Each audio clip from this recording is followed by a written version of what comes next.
Hi, and welcome back. It's Friday, and a beautiful way to start off the program by saying so, and a beautiful way to start off your Memorial Day weekend weather-wise. I hope that sentiment translates throughout your entire weekend with everything you do. The weather will hold true and be beautiful, I think, throughout, and warmer. We'll talk about that in more detail in just a few moments. Headlines tonight will include wrapping up coverage of the McGoffin County Fiscal Court meeting. We'll talk about some special recognitions and other business during the McGoffin County Board of Education last night. And I've got a good way to go out in sports tonight. What was all the lights and the sirens about last night and what appeared to be a parade? Indeed it was. We'll talk about that, and we've got some other news and headlines all to follow. Without a doubt, the question that I am being asked most often at this time and for the past several weeks is there any new information in regards to the appeals case as it pertains to the, of course, McGoffin County Judge Executive's race this past November? And even though I do not mention it on a daily basis, I am every day following up on that very subject. And while I don't have anything official to relay to you tonight, I can tell you that sources have indicated to me tonight that the three-judge panel involved in those three separate appeals cases, of course, filed by Judge Executive Hardin, candidate John Montgomery, and the McGoffin County Board of Elections, all independently, those three judges have not made any requests for any new material or additional materials that they already had in-house in about a week or so. It can only be assumed that they may be getting closer to a ruling in that respect. So, unofficial report, that's the best I can do at this time, but we are closely monitoring that report. And as everyone else closely monitoring the coal situation across the eastern Kentucky area and elsewhere, and another major blow today to specifically the families and workers. 439 employees, we are told from Alpha Natural Resources, have been given notice just earlier today by the company that they plan to idle the Rock Spring Development's Camp Creek underground mine as well as a processing plant in Wayne County, and that will, of course, affect, as I said, more than 400 jobs. It comes on the heels of an announcement just days ago from Alpha cutting about 70 to 75 jobs in Letcher County and in parts of Virginia, and of course that just comes on the heels of another such cutback, but they just continue to hit the industry on, and those people, of course, involved. A little closer to home, a couple of announcements, and yes, one of them I'm reading for the first time, as you can clearly tell.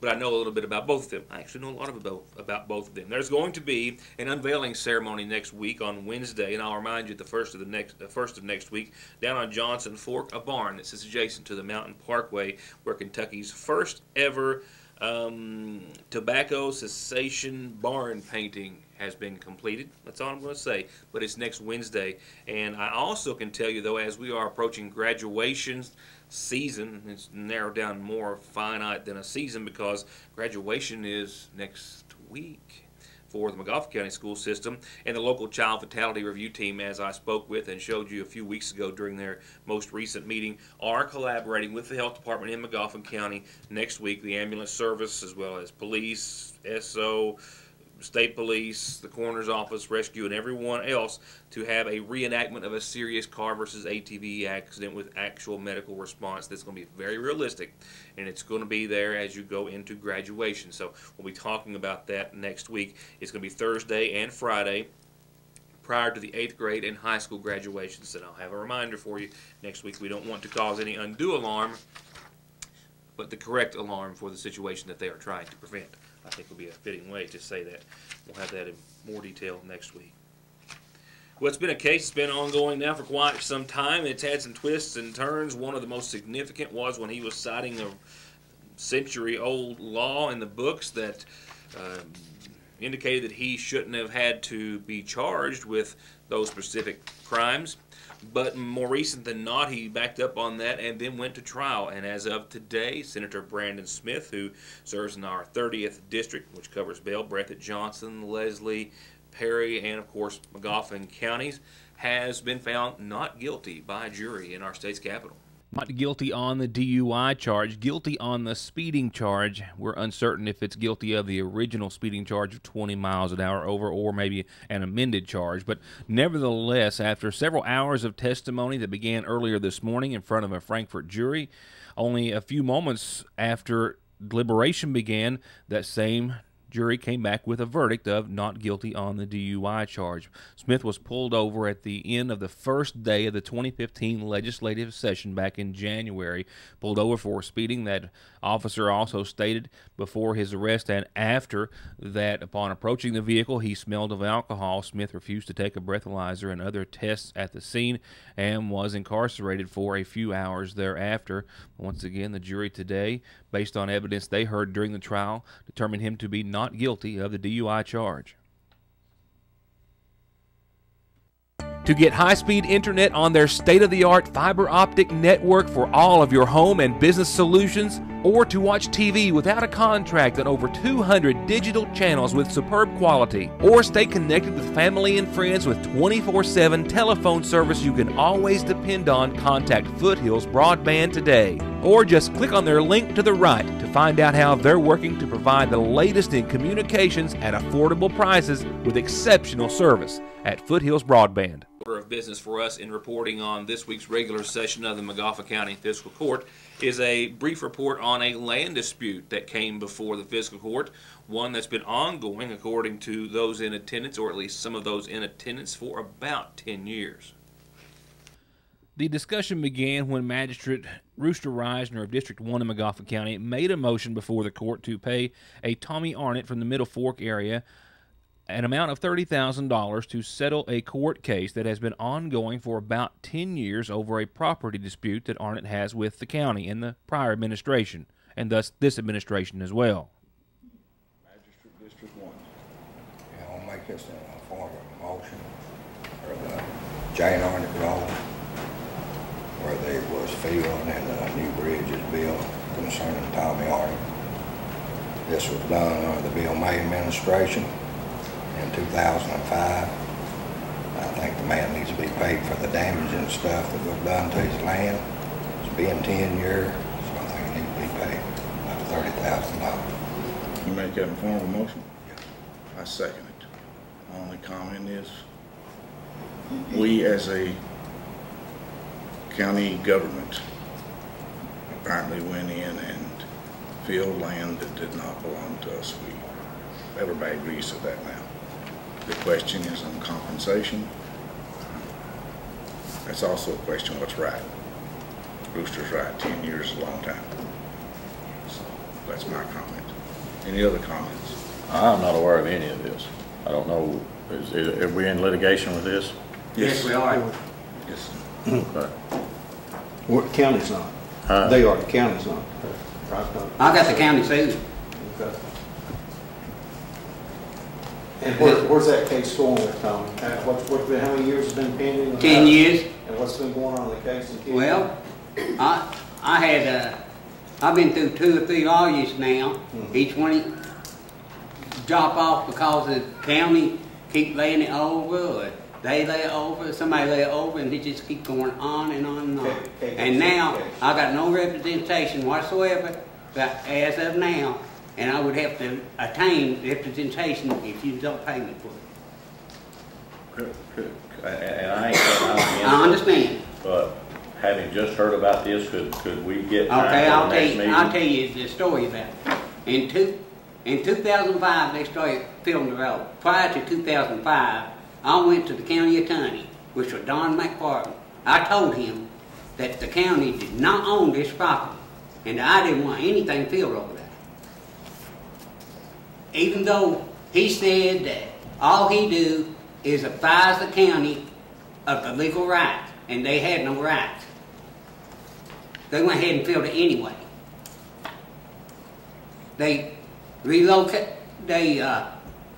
cut trees on my property. They stacked stuff for the bridge that they built. They rerouted the bridge. They filled the road approximately 6 to 8 feet and took 1 acre of land. I measured it out. I contacted the Division of Water about the bridge. I wrote and protested the bridge. Division of Water issued the permit for the bridge. I found out later that the county judge at that time sent a letter to the federal court saying there were 4 or 5 houses over there that needed access and a cemetery. Now, they were in a household on that side of the creek. Not one house and all that been done over there been pointless. And I don't think it's right. The previous administration wrote a letter that described a place that was a potential for industrial development, a rescue squad building, had cemeteries and a subdivision. They got the money. And then essentially we went and filled it in, and we've been using it ever since.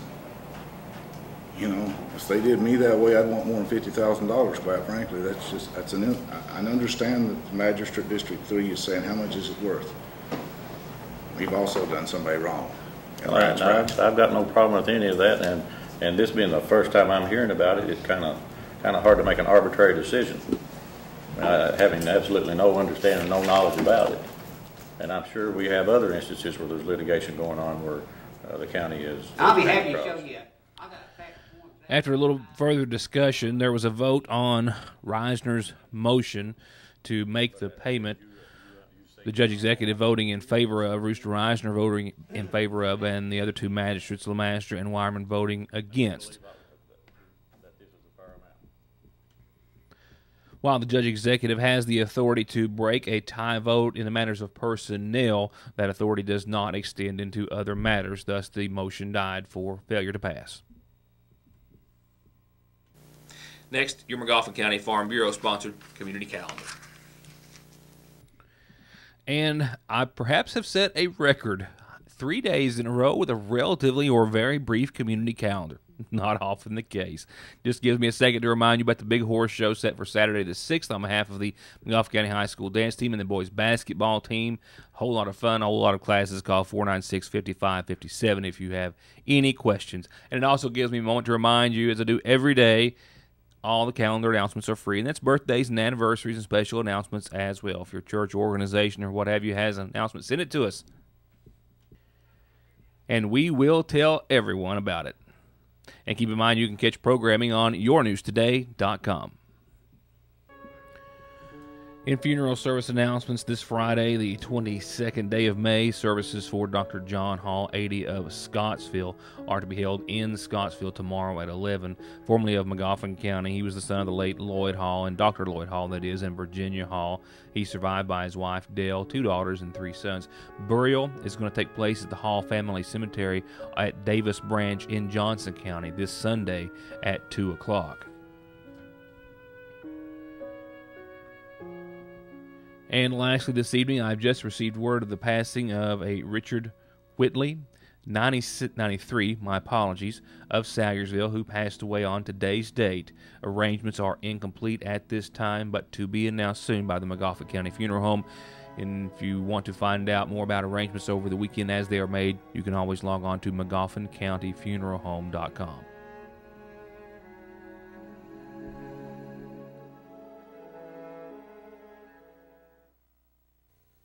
Hey guys, Jason Weffenstedt, sales manager at the all-new Hutch Chrysler Dodge Jeep Ram in Paintsville, Kentucky. Where, as you can tell behind me, we're just weeks away from opening our brand new dealership, and we want to invite everybody down to take a test drive and be entered to win a free vacation package from Hutch Chrysler Dodge Jeep Ram in Paintsville, Kentucky. They're only weeks away from their grand opening, but they're open for business today. So come in and get entered for a vacation package to be given away at the brand new Hutch Chrysler Dodge Jeep Ram in Paintsville. 297-5066. To get high-speed internet on their state-of-the-art fiber optic network for all of your home and business solutions, or to watch TV without a contract on over 200 digital channels with superb quality, or stay connected with family and friends with 24/7 telephone service you can always depend on, contact Foothills Broadband today. Or just click on their link to the right to find out how they're working to provide the latest in communications at affordable prices with exceptional service at Foothills Broadband. And in case you were wondering what all the fuss was about last night, what appeared to be a parade in downtown Salyersville that ended up in the Ramey Park, well, it indeed was a parade honoring our new 57th district champions.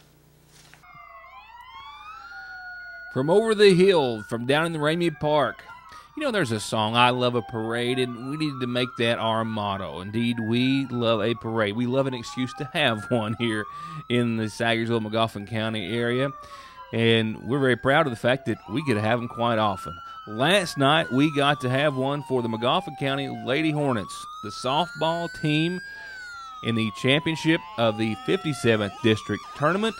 Well, obviously came home with the win. They did by taking out Johnson Central, who they had lost to, only playing them once in the regular season when Johnson Central and the ladies from the Golden Eagles ousted them by 4 runs to nothing. But last night, coach and principal Tony Skaggs tells us that it was a much different story and that everything was clicking and everyone was firing on all 8 cylinders.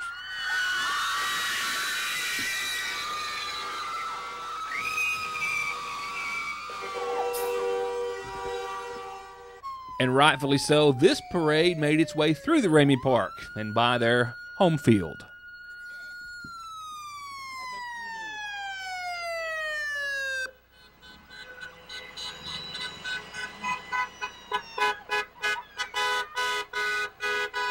Great game, 0-0, was 5th inning.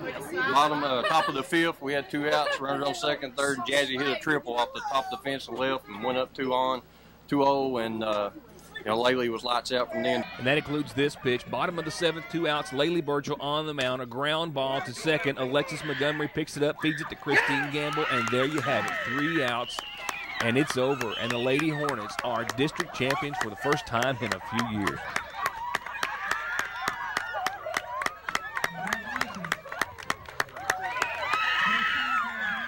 Defense played great, and district champions, first time since 2004.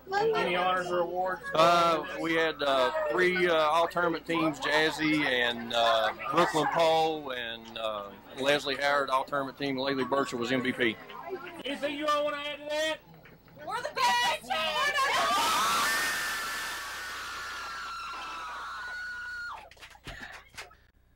And that was with the volume turned all the way down, and you can thank me for that. Congratulations, girls. Now, they drew for the region today, and here's how it shapes up. First game, Memorial Day Monday, 11 a.m., Lawrence County versus Johnson Central. Everyone's kind of waiting to see if the Golden Eagles and the Lady Hornets may meet up again on this one. Nevertheless, Game 2 is at 12:30. That's Floyd County and Pikeville. Game 3, the McGoffin County Lady Hornets and Pike Central at 3. And the 4th game and final game of the first round is East Ridge and Betsy Lane at 5:30 on Monday. The semis will be Tuesday, 6 and 8 p.m., and the championship game will be Wednesday at 6. Now, this is all taking place at Stonecrest, and the boys' tournament also starting on Monday, and that is Lawrence and East Ridge in the first game at 11, Paintsville High School and Allen Central, second game at 1:30, Pikeville and Johnson Central at 5 in Game 3, and then Prestonburg and Belfry in Game 4 at 7:30. Their semis as well. Tuesday at 6 and 8:30, and then championship game is Wednesday at 7:30, all at Stonecrest. And again, congratulations, girls. And keeping up with the theme of recognizing some young people for another outstanding achievement, the McGoffin County Board of Education met last night. Board Chairman Bill May, flanked by Superintendent of Schools Stanley Holbrook, and the rest of the board heard from Mary Jane McDaniels of the Gifted and Talented program. She spoke about some outstanding achievements of some students, beginning with one Harold Whitaker Middle School student, Jaden Hackworth. Took a trip to Hazard Community Technical College, the Hal Rogers Center, and we saw a visual and performing arts showcase. It was a fabulous showcase. We wrote a grant to the Hazard Community and Technical College, and they provided our transportation. They covered the transportation for us. The only thing they ask in return is that we have students write reviews of what they watched. And Jaden wrote an exceptional review, so I submitted it back to From the Top, and they selected Jaden's review as a teacher training tool. And so her review will be used with teachers across the state as a training. And Jaden's parents and family wouldn't be the only proud ones in the meeting last night. This one as well, among others. McDaniel also had with her 14 STARS students, most of which were in attendance, but there's 14 altogether. With a gifted and talented program who were recognized last night, those in attendance were Bianca Gibson, Tess Reisner, Andrew Mortimer. You see why I'm there. I was going to be there anyway, but this certainly made it nice. Jaden Coleman, Hunter Howard, Taryn Hunley, Levi Rudd, and Joseph Porter, all recognized for their participation in the STARS program. They do showcases throughout the year: drama, dance, music, creativity, writing, talent, math, science, language arts, social studies. They do mock trials that you've seen here on the show before, speech competitions, the list goes on, and they were rightfully so recognized for their academic achievements last night. Proud moment for a lot of parents, certainly this one as well.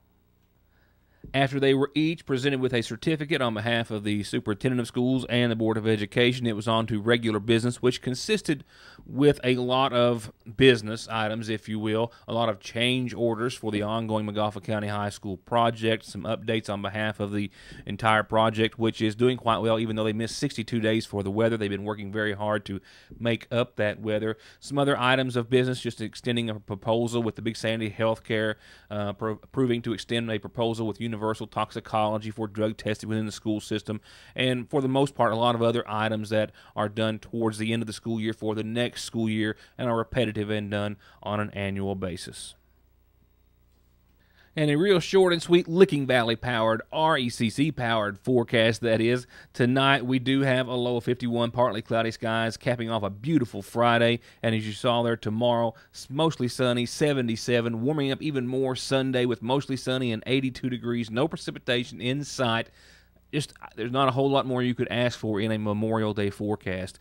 And we're even asking and still receiving for the showers to hold off for Monday. We do have a 10% chance of showers and thunderstorms after 4 o'clock on Monday, Memorial Day, and then an increasing up to a 30% chance of those same showers and storms later Monday night, say from 10 till maybe 2. After that, well, we're going to be in for just a big cloudy, stormy, showery mess, mostly cloudy and showers and storms likely Tuesday and Wednesday, and a good chance Thursday and even Friday, even though we'll see some sunshine towards the latter part of next week. But the bottom line is that it's a beautiful weekend ahead, and I believe also a Memorial Day too. And with that, I'll have little time to say anything else except we sincerely hope you have a wonderful, relaxing, joyous, and above all, safe Memorial Day weekend. Safe for all. We'll be off on Monday's program, and between now and then we hope that all of us, including ourselves, have time to remember those who Memorial Day is structured around, those being the veterans who have stood so proud for our country, who have been lost, and for all of those loved ones we have lost as well. Thank you for being a part of the program, and good night.